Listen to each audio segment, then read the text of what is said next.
It was a bright, sunny afternoon. The golden rays of sunlight fell gently on the streets of a busy shopping district. Cars moved slowly, people walked with bags in their hands, and laughter filled the air.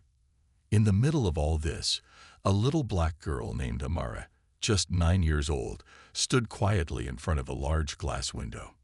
Behind the window was a boutique, fancy, expensive, and shining with lights and colors.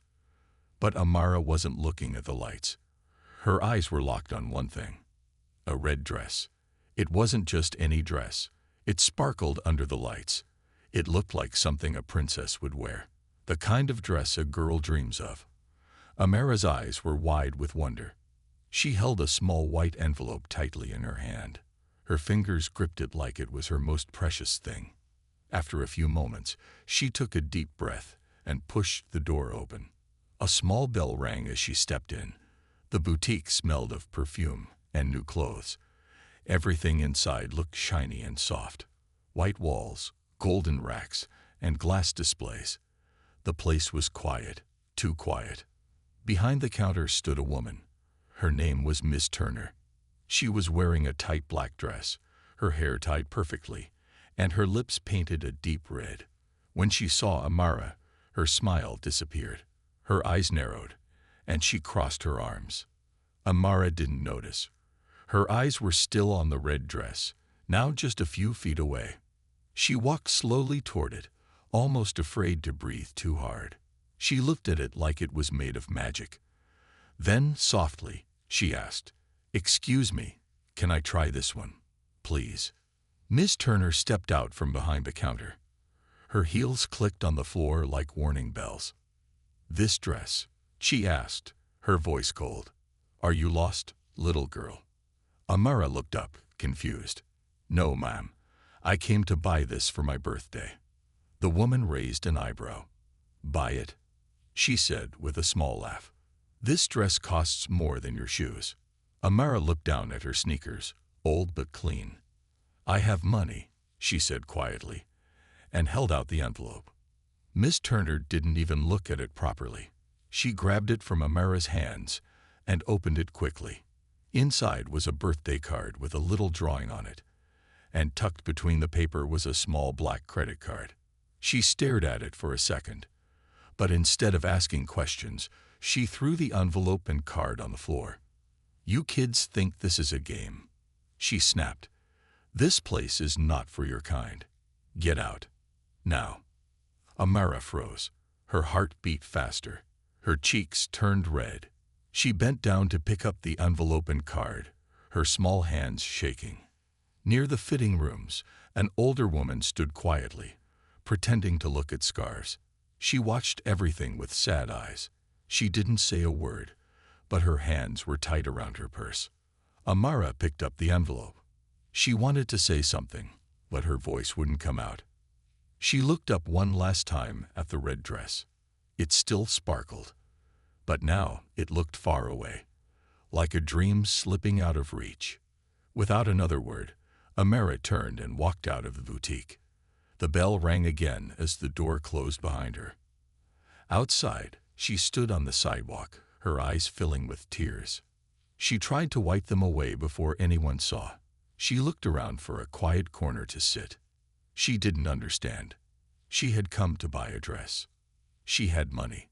She was polite. Why did that lady speak to her like that? Was it her skin, her clothes, her voice? Her father always told her, "You are not less than anyone, no matter what they say." But today, for the first time, she didn't believe it. The boutique behind her stood tall and shiny, its windows full of beauty and light. But to her, it felt dark inside. The older woman inside the shop watched through the glass. She had seen many things in her life, but what she saw today made her heart heavy. She pulled out her phone. Quietly, she took a photo of the boutique's name and front door. Then she looked down at her screen for a moment. Her lips moved softly. She has no idea who that girl is. The woman walked out the door, following Amara from a distance, because something about this moment didn't feel finished. and someone was about to learn a very big lesson. Amara sat on the edge of a small stone bench near a flower shop, just a few steps away from the boutique. She held the torn envelope tightly in her hands. Her fingers ran slowly over the soft card inside, now bent and wrinkled. The wind gently moved her curly hair as she opened the envelope again. Inside was a simple birthday card. On the front was a cartoon drawing of a smiling cupcake with the words, "To my strongest girl, happy 9th birthday." Inside the card, written in big letters by her dad, were the words, "Buy yourself something special today, sweetheart. I'll meet you for dinner. Love you always, Dad." Next to the message was the black credit card, still clean and shiny, untouched by the dirt it had fallen in. Amara stared at it. She knew this card. Her father had told her it was special. One of those cards that only rich people carried. He had trusted her with it. It was her first time buying something all by herself. She was excited this morning. She had felt grown up. But now, her hands were shaking. A soft voice broke the silence. "Sweetheart, are you okay?" Amara looked up and saw the elderly woman from the boutique. She had short white hair and wore a light blue scarf.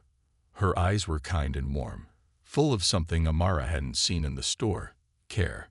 "I saw what happened in there," the woman said gently, sitting beside her. That woman was very wrong. Amara looked down. "She said I didn't belong there," she whispered. "She said that dress wasn't for someone like me." The older woman's face tightened. "People like her, they forget what real class looks like," she said. "And let me tell you, young lady, you have more class in your little finger than she ever will." Amara gave a tiny smile, just for a second. The woman noticed the card in her hand. "Is that what you were using to buy the dress?" Amara nodded. "My dad gave it to me. He said I could pick anything I wanted." "Smart man," the woman said with a smile. "He must love you very much." Amara nodded again, her eyes starting to shine again, but not with tears this time. "What's your name?" the woman asked softly. "Amara." "Well, Amara, that boutique owner doesn't know who she just messed with," the woman said, her voice stronger now. She pulled out her phone and showed Amara a picture she had taken of the boutique's front sign. "I took this just in case." "In case of what?" Amara asked. "In case someone needs to learn a lesson," she replied with a wink. Amara looked down at the card again. "Should I tell my dad?" she asked in a small voice. The woman looked at her kindly.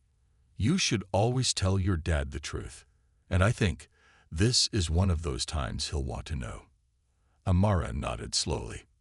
Far away, a clock struck 3 p.m. She stood up, brushing off her dress. The card was now back in the envelope, safe in her hands again. "Thank you, ma'am," she said politely, "for being nice." "You don't need to thank people for being decent," the woman said with a gentle smile. "That's how the world should be." Amara walked off slowly, heading back home. The red dress was still in her mind, but the sadness had changed. It had turned into something else. Fire, a small fire inside her heart. She didn't know what her dad would do, but she knew one thing. Ms. Turner had made a big mistake. Meanwhile, in a quiet office on the 30th floor of a glass building, a man sat behind a large desk. Mr. Carter, Amara's father, was reading a file when his phone buzzed. He smiled when he saw the message. "Amara's back home." But then he noticed the next message from the housekeeper. "She's not talking. Looks like something upset her. Thought you should know." His smile faded. He stood up, slowly buttoning his dark jacket. He looked out the window at the city below. He didn't speak. He just picked up his phone and called a number. "Prepare the car," he said calmly. Then, in a quiet voice, he added, "I need to visit a store." Inside the boutique, Miss Turner stood near the counter, sipping from a fancy coffee cup. The store was quiet again, just like she liked it. No children, no noise, no trouble. She looked around proudly. Everything was in place. Dresses perfectly hung, mirrors spotless, and soft music playing in the background. To her, this was a place for real customers. People who looked a certain way, acted a certain way. In her eyes, Amara had not belonged. Miss Turner had already forgotten about the little girl. To her, it was just another moment of the day. But the day wasn't over. At exactly 4 p.m., the boutique's door swung open again. The bell rang sharply, louder than before. Miss Turner looked up and froze. A tall, dark-skinned man in a clean black suit stepped inside. His shoes were polished, his face calm but serious. His eyes, sharp. He carried an energy that made the air feel heavy. 2 security guards stayed outside the door, not entering, but their presence was clear. The man looked around slowly. Miss Turner forced a smile. "Good afternoon, sir. Can I help you?" He didn't answer right away. He walked slowly toward the display where the red dress was still hanging. He stopped in front of it, looked at it for a long moment. Then he turned to face her. "You refused to sell this dress to a little girl about this tall," he said, holding his hand to Amara's height. She had this card. He reached into his pocket and placed the black credit card on the glass counter. Miss Turner's face went pale. "Do you what?" I didn't know. She didn't look like someone, whoa. "Stop," the man said calmly. "Think carefully about your next words." She swallowed hard. "Sir, I didn't mean." He raised a hand, not in anger, just enough to quiet her again. "Her name is Amara. She's my daughter. Today was her birthday. This dress was the gift she wanted to choose for herself. You didn't just insult a child. You made her feel less." He took a small breath. His voice stayed soft, but cold. "You judged her." "I didn't know she was your daughter," Miss Turner said quickly. "That's the problem," he replied. "You only care because now you know." Silence filled the room. The door opened again. This time, it wasn't a guard. It was the older woman, the one who had spoken to Amara earlier. She stepped inside with quiet power. Miss Turner looked confused. "Who are?" The man turned to her with respect. "Thank you," he said simply. The woman nodded and walked to the side. Then the man looked at Miss Turner again. "I don't want an apology. Not for me. Not for her." Miss Turner blinked. "Then why are you here?" "To make sure you understand what you've done." He pulled out his phone. With one tap, a video started playing on the boutique's screen. Amara, sitting on the bench, holding the envelope. Her sad little voice saying, "She said I didn't belong there." Miss Turner covered her mouth in shock. "I sent this to a few people," he said. "Friends, some reporters, a few people who care about stories like these. But this could ruin me," she whispered. "Maybe it should." He turned to leave, then paused. "You judged a 9-year-old girl based on her skin and her clothes. But you had no idea who she was. You had no idea who I was. That's your weakness." He walked to the door.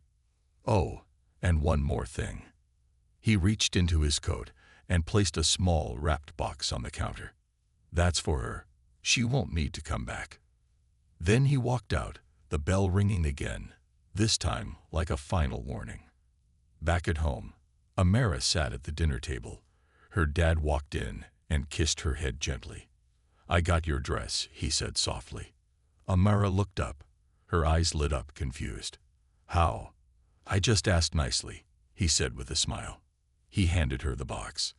Inside, folded perfectly, was the red dress. Amara gasped. "But why did you go back?" Her dad knelt down beside her chair. "Because no one makes my daughter feel small. Not ever." The next morning, the boutique looked the same from the outside. The glass windows were clean, the open sign was glowing, and soft music played as usual. But something had changed. A storm was coming. Miss Turner walked in, holding her morning coffee. Her hands were shaking slightly. She had barely slept. Her mind kept replaying the man's calm voice, the way he looked at her, like he saw right through her. She had hoped everything would blow over. But the world had other plans. Just as she turned on the lights, her phone buzzed. Then buzzed again. And again. She picked it up. Dozens of messages, notifications, missed calls. Her heart began to race. She opened the first message. Is this true? Did you really say that to a child? Then another. I saw the video. You disgust me. And another. You made a little girl cry. You're a racist. Her face turned white. She quickly opened her social media. The video was everywhere. A clip of Amara's small voice, the kind woman beside her, and then the photo of the store, all shared by people with thousands, even millions of followers. Hashtag Justice for Amara was trending. People were angry. But more than that, they were heartbroken. Watching a sweet little girl get treated that way, it touched something deep inside. Mothers, fathers, teachers, even celebrities were sharing the post. One famous actress tweeted, "My daughter is 9. If this happened to her, I'd burn the place down. This is not okay." Another post read, "This child had a heart full of joy, and one woman's hate tried to destroy it. We won't let that happen." Ms. Turner dropped her phone. It clattered to the ground. Outside, a small group of people had gathered near the store window. Some held signs. One read, "Children deserve kindness, not judgment." Her hands shook. Inside her mind, she still tried to defend herself. I didn't know who she was. I didn't know she was rich. But that was the problem, wasn't it? It shouldn't have mattered. She stood frozen behind the counter as a news van parked across the street. A reporter stepped out with a camera. That's when she knew this wasn't going away. Meanwhile, in Amara's home, the mood was very different. Amara sat on the living room carpet, wearing her red dress. It fit perfectly. She spun in a little circle and giggled. "Daddy, look." Her father smiled gently. "You look like a star." Amara's face still had traces of sadness, but her smile was back. "Why is everyone talking about me?" she asked softly. Her dad knelt beside her. "Because the world saw what happened, and they care. They're standing up for you, for kids like you." Amara looked down. "I didn't mean to cause trouble." He touched her cheek. "You didn't. You showed the world something real. And now, they're listening." She nodded slowly. Then she asked, "Will the lady be mad?" Her father took a breath. "Maybe. But sometimes people need to be uncomfortable to learn. You didn't do anything wrong, sweetie." Just then, the doorbell rang. The housekeeper opened it. Outside stood a delivery man holding a large box. "For Amara Carter," he said with a smile. She opened it slowly. Inside were letters. Dozens and dozens of handwritten notes from children around the country. One read, "You're amazing, Amara. I would have wanted that red dress too." Another, "You're so brave. I hope I can be like you when I grow up." Her eyes grew wide. Some letters had drawings, crayons and colored pencils showing her in the red dress, smiling like a superhero. Her hands shook as she held them. Her father placed a hand on her shoulder. "You're not just wearing a dress anymore," he whispered. "You're wearing strength, and you earned every piece of it." Amara didn't say anything. She just held the letters close and smiled. The world was watching. News channels played the video of Amara over and over again. Talk shows discussed it. Social media buzzed day and night. The boutique, once known only to a few rich shoppers, was now infamous across the country. Everyone knew what Ms. Turner had done. Protesters stood outside the store every day, holding signs that said, "Black children matter. No child deserves hate. Shame has a name." Ms. Turner hadn't opened the store for 3 days.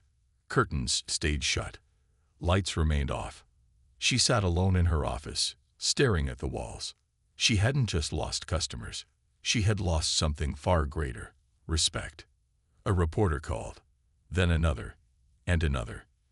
They all asked the same thing. Do you have a statement to make? At first, she ignored them. But deep down, guilt was growing, heavier than any shame she'd ever felt. She sat down, turned on her phone camera, and started recording. To the world, she began, her voice shaking. I am the woman from the video. And yes, I did what you saw. She looked down, then back into the lens. I judged a child by her skin, by her clothes. I assumed she didn't belong. I was wrong. Deeply, painfully wrong. Tears welled in her eyes. I can't undo what I did. I can't take back the way I made her feel. But I want the world to know. I'm sorry. Not because of the backlash, but because I finally see what I've become. She paused. Amara, if you're watching this, you are strong. You are beautiful. You belong anywhere you want to be. I didn't deserve to sell you that dress, but you wore it better than anyone ever could. She ended the video with a whisper. I will never forget your face. Then she hit upload. Within minutes, the internet exploded again. People had mixed reactions. Some said, too late. She's only sorry because she got caught. But others said, at least she admitted it. That's a start. Meanwhile, Amara's father was at his office, sitting behind a large desk. He watched the video quietly, no emotion on his face. His assistant knocked. Sir, she's here. He stood and walked to the lobby. There, standing awkwardly, was the older woman from the park, the one who had comforted Amara. She smiled gently. I didn't come for praise, she said. I just wanted to see how she's doing. She's better, he replied. Because of people like you. The woman sat down. I used to be a teacher, she said. I saw too many kids get treated like they were nothing.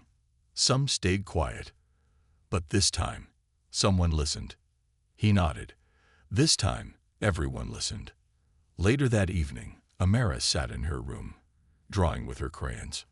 On the paper, she drew herself in the red dress, standing on a stage, holding hands with children of all colors. Above them were stars and hearts. Her dad walked in and smiled. That's beautiful. She giggled. It's my dream. He sat beside her. Do you want to say something back to the world? She thought for a moment, then nodded. He turned on his phone camera. Amara looked into the lens, took a deep breath, and said, Hi, my name is Amara. I'm 9. I love red dresses, ice cream, and my daddy. She smiled softly.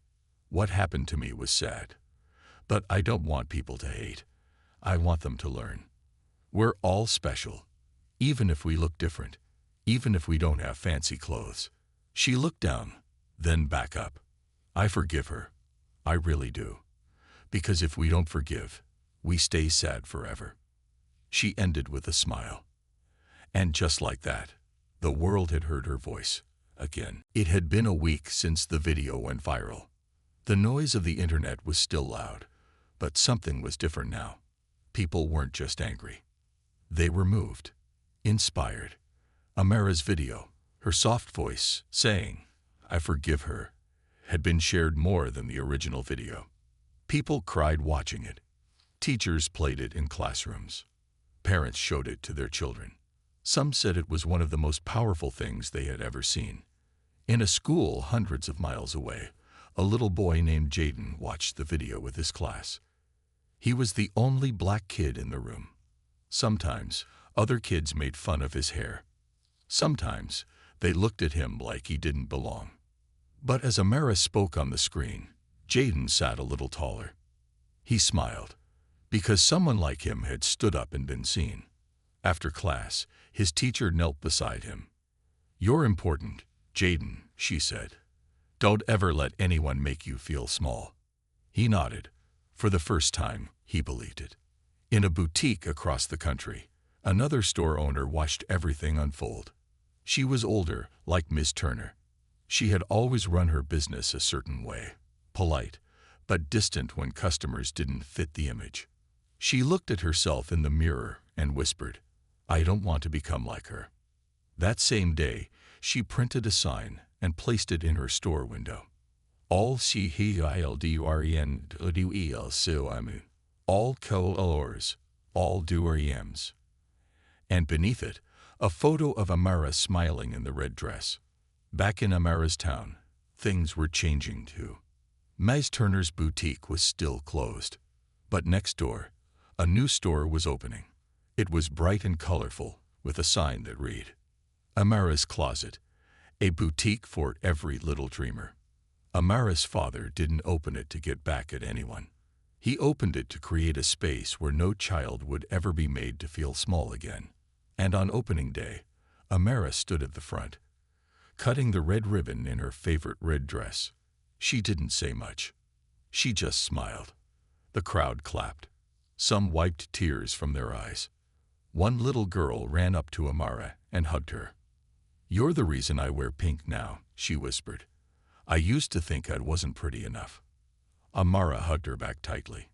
Inside the new store, Amara placed something special behind the counter. It was the crumpled envelope, the same one that had been thrown away.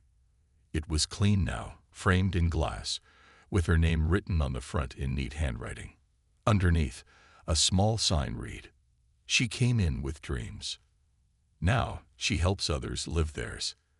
That night, Amara sat with her dad on the rooftop of their house, looking at the stars. "Do you think people forgot?"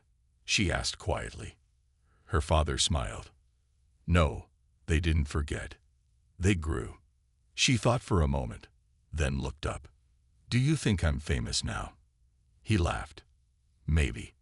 But more than famous, you're a light." "A light?" she asked. "Yes," he said. "Some people talk about change. But you lit a candle. And now the world is using that light to see better." Amara leaned against his shoulder. She didn't need a crown. She didn't need cameras. All she needed was to be seen. And now, finally, she was. Months had passed since that one unforgettable day in the boutique. But Amara's story, it hadn't faded. It had grown. It had become more than a viral moment. It had become a movement. Across the world, people started sharing their own stories. Young girls, boys, even adults. Stories of being treated unfairly. Stories of being judged because of their skin, their clothes, or their accent. But they weren't just sad stories. They were stories of hope. Because now, people had someone to look to. A 9-year-old girl in a red dress who said, "I forgive you." Amara had shown the world that kindness is not weakness. And forgiveness, that was the real strength. At a large school in another country, a principal held an assembly. All the students gathered. On the big screen, a short film played. It was the story of Amara. At the end, the principal stepped up and said, "From today, our school will celebrate Amara Day once a year, a day to remind us that every child deserves respect, love, and a voice." Students cheered. Some teachers cried. One little girl whispered to her friend, "She's my hero." Back in Amara's hometown, things were different too. People treated each other better. Not perfectly, but better. The boutique that once kicked Amara out, it stayed closed. Miss Turner had moved to another town. But before she left, she wrote one final letter. She didn't send it to the media. She didn't send it to the world. She sent it directly to Amara. It said, "I can't undo the pain I caused you, but I can change how I treat others from now on. You taught me that. Thank you, Amara. Thank you for being better than me." Amara folded the letter and placed it next to her framed envelope. She didn't hate Ms. Turner. She just hoped that she had truly learned. One morning, Amara and her dad were invited to a children's award ceremony in another city. They flew there together. At the event, lights flashed, cameras clicked. Children from all backgrounds smiled and played. The host stepped on stage. "And now," he said, "we give our final award, the Heart of Hope, to a little girl who showed the world what courage, love, and forgiveness really look like. Please welcome Amara. The crowd stood and clapped. Amara walked slowly to the stage, wearing her red dress, holding her dad's hand. She looked nervous, but when she reached the microphone, she smiled softly and began to speak. "Hi, my name is Amara. I'm just a kid. I like colors and dresses and being happy." People chuckled gently. "One day, someone made me feel like I wasn't good enough, that I didn't belong. It hurt a lot." She paused, looking around. "But I had my daddy, and I had kind people who believed in me. That helped me stand back up." She looked right into the audience. "I want every kid to know, you do belong. You are special. And if someone treats you badly, don't let it change your heart. Stay kind. Stay brave." She ended with a line that would stay with people forever. Sometimes the smallest voices can teach the biggest lessons. The audience stood and clapped again. Some wiped tears from their eyes. Others simply nodded, deeply moved. That night, as the stars sparkled outside her hotel window, Amara looked up at the sky. Her father sat beside her, smiling. "You changed the world," he whispered. She looked at him, eyes wide. "I just wanted the dress." He laughed. "But you gave the world so much more." She leaned on his shoulder, whispering, "Maybe we can help even more people now." And with that, Amara closed her eyes, a small smile on her face. She didn't know what tomorrow would bring. But she knew one thing for sure. Her story had only just begun. It had been 1 year since that moment in the boutique. 1 year since a little girl walked in with hope and walked out with tears. So much had changed.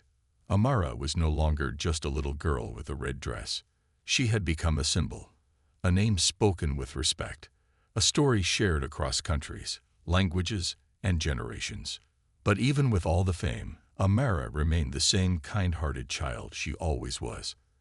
At her school, things had changed too. The principal had painted a mural outside the library, a beautiful image of a red dress floating in the stars, surrounded by children of every color, smiling and holding hands. Above it were the words, "One small spark can light the world." Children who used to feel shy or unwanted now walked taller in the hallways. Teachers paid closer attention. No child was ignored. Because now, everyone knew what just one act of cruelty could do, and what one act of courage could fix. Amara's boutique, Amara's closet, had become a safe space, not just for shopping, but for belonging. Children came in just to sit and talk. They wrote letters, drew pictures, and dropped them in a red box near the front counter. "Tell your dream," the sign above it read. One day, Amara opened a letter from a little boy named Malik. He wrote, "I want to be a designer, but people laugh at me. I saw your video, and now I believe I can." Amara showed the letter to her dad. He smiled and said, "Let's invite him to the store." A week later, Malik arrived, shy, quiet, eyes wide with wonder. Amara gave him sketchbooks and crayons. "Here," she said, "start today." That was the moment she realized. Her story had become bigger than herself. On social media, the hashtag #AmaraEffect was still alive. People used it when they stood up against injustice, when they helped someone feel included, when they forgave, when they remembered to be kind, even when it was hard. It wasn't a trend anymore. It was a movement. One special day, Amara and her dad visited the biggest bookstore in the city. She didn't know why, until her dad pointed to the display near the window. There, sitting at the very front, was a book. On the cover was a painted picture of a red dress. The title read, "The Girl Who Said, I Forgive You." Amara stared at it, speechless. She opened the first page. It said, "For every child who has ever been made to feel small, your heart is your superpower." And for Amara, who reminded the world to look again, She turned to her dad with tears in her eyes. "You wrote this?" He smiled. "Not just me. You and I. Together." Later that night, Amara sat under the stars again. She still did that sometimes. Not because she was sad, but because the stars reminded her how big the world was and how small she had once felt. She held a journal in her hand, the one she started after that terrible day in the boutique. She flipped to the very first page. "Today someone told me I didn't belong." Then she turned to the last page. "Today, a girl told me she feels strong because of me." She closed the book slowly, then looked up at the sky. "I used to think I wasn't enough," she whispered. "But now I know. One person is enough to start something beautiful." She smiled. The stars twinkled, and the world, once cold and cruel to a little girl in a red dress, was now a little warmer, a little kinder, because of her.